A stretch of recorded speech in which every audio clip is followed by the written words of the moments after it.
Welcome, my fellow addicts. Fellow Destiny 2 players. I have spent the last 2 weeks playing the most recent expansion, and this is going to be my review of Destiny 2's Lightfall. With the release of Lightfall, we are one step closer to the end of the Light and Dark saga, a saga that by the time it wraps up will be 10 years in the making. The Lightfall campaign, as well as the post-campaign content, will be covered as I've completed it on all three characters. Plenty of spoilers to talk about, plenty of things to talk about. So this has been your spoiler warning. Stick around and let's talk about it. First up, we have the story. And the game actually does a pretty good job of giving you a catch-up cutscene when you first boot up the game of sort of summarizing the past year's events that are told through the seasonal model, as well as the past few expansions, Shadowkeep, Beyond Light, and then last year's Witch Queen. And this is an opening cutscene that leads to the Witness having arrived just outside of Earth with an army of pyramid ships. And the Traveler has left the last city to defend it outside of Earth's orbit. And here we get one of the most haunting and badass scenes in Destiny 2 history, and I mean Destiny history in general. The Witness, upon having a vision, sends Callus, his newest disciple, to Neptune to secure an item called the Veil. It's a mysterious item that we will learn more about in the campaign, I'm sure. We don't. Us, the Guardian, follow in pursuit along with Osiris, and the first half of the mission is pretty standard, but it's sort of that back half. We arrive finally on Neptune, and there we are greeted by Nimbus and Rohan, the two Cloud Striders, who are sort of the guardians of the city. And it really does suck that we don't get to spend too much time learning about them in the main story. There are certain plot points that could have been expanded upon that we don't learn about till a lot later in the game, which is a bummer because it would have been cool to learn more about these characters and some of the motivation we would have had going forward with them while we were still with them and experiencing their stories for the first time. And like last year's campaign, The Witch Queen, Lightfall this year consists of 8 missions, which I played through on Legendary Solo, which was a pretty good challenge. It's very tough, but it's also pretty fun to do, and it gives you that right sort of balance where you don't feel like it's too easy, but it's not too hard, besides that Callus boss fight. But like I mentioned earlier, it's over the course of these 8 missions that we're supposed to build a relationship and develop a sort of relationship attachment to Nimbus and Rohan, which doesn't exactly pay off in my mind like it would have if we would have focused more on the Callus and the Witness, two established characters that we've already have preconceived notions and relationships with, and that we could have built upon those further. You hold the universe in your grasp, and all you can think of to do with it is secure the veil. We will create the link. Infinite apologies.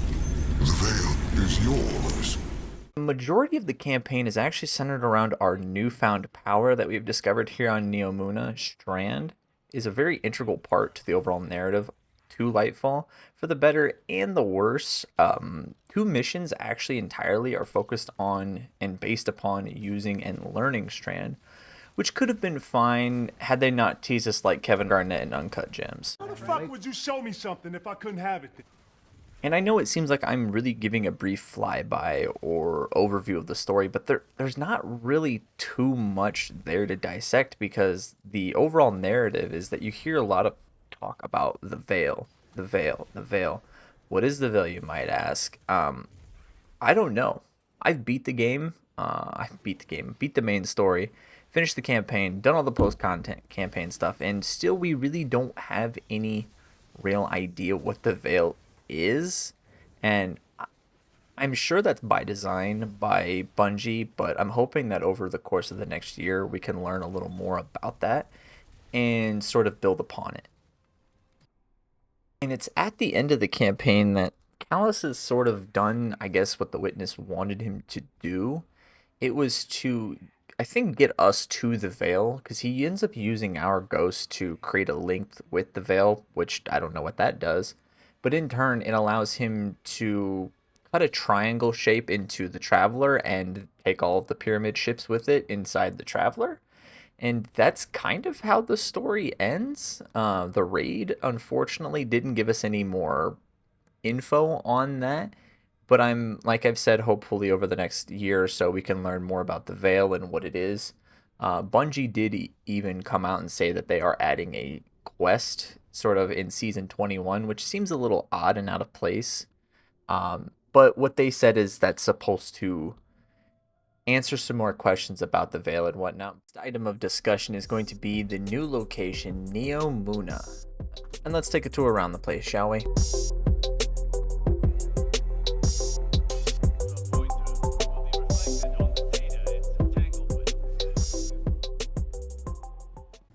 Neo Muna is our newest location that has been added to this DLC, and it might be one of the best looking areas in the game as well. With a neon cyberpunk aesthetic, the map stands out pretty well from the majority of other areas, with plenty of patrols and a new terminal overload event, which is basically this DLC's version of Escalation Protocol from Warmind.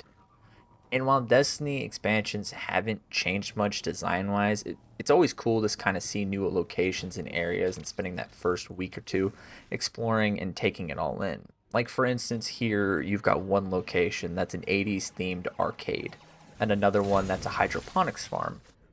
And then the third one is actually a lost sector that takes you inside Callus's warship, which all each have their own unique and distinct feel, which is something that I think Bungie did a really good job at this go around. And probably the largest addition to this DLC is actually the brand new subclass Strand. And the last time we got a new subclass in Destiny 2 was 2020's Beyond Light, which introduced Stasis. And this year, this whole last year, we got a consistent rework of the already existing light subclasses to bring them into line and up to par with the stasis armor and fragments system. Strand straight up has you feeling like Spider-Man, zipping around from point to point, throwing your dagger around, watching it bounce from target to target before it returns to you.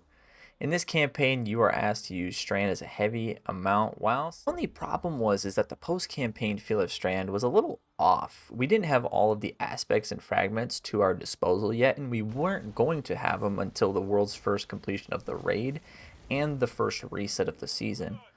But after some pushback from the community and Destiny in general, everyone kind of was fed up with it, and Bungie released the rest of those fragments and aspects and let us kind of go crazy with it.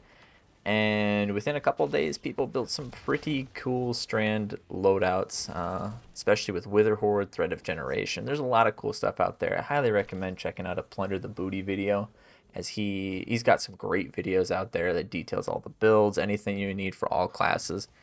And with an introduction of the mod and loadout system, that is something that you can put together and make some great builds. And that's right, I said loadouts. After 9 painstaking years, I'm including Destiny 1, we finally have loadouts. And holy shit, is this a game changer. Being able to swap from one subclass to another on the fly is amazing. I've always hated swapping classes and then not having the optimal build. You gotta respec into all your mods, yada yada. It's a pain in the ass. Now it's a simple click of the button. It might not be perfect, and while we might not be able to pull guns from other characters, they still can pull it from the vault. So there are still some kinks to work out. Overall, I am very impressed with the loadout system. And the last portion is going to be covering the raid, Ruin of Nightmares, or RON as it's dubbed. This raid dropped March 10th with a 48-hour contest mode, and me and the boys were able to get it done. I can rest finally.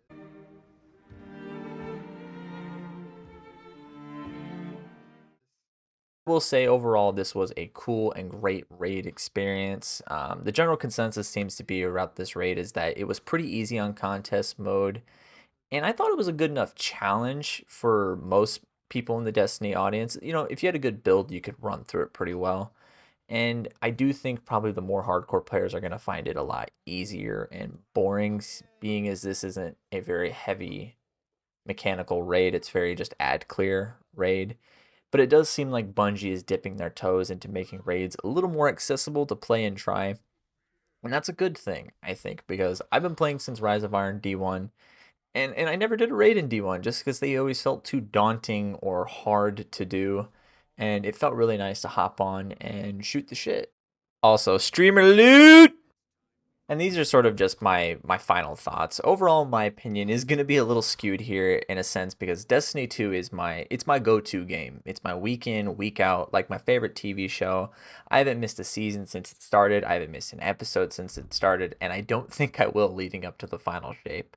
The big question is going to be for a lot of people, should I purchase Lightfall? My answer is going to vary a lot. For lapsed Destiny 2 players, it might be a little hard to get caught up in the story, as important plot points are sometimes lost to seasonal stories and so forth, whereas new Destiny players will more than likely be overwhelmed by the amount of content and activities that they don't know where to go or what they're supposed to do.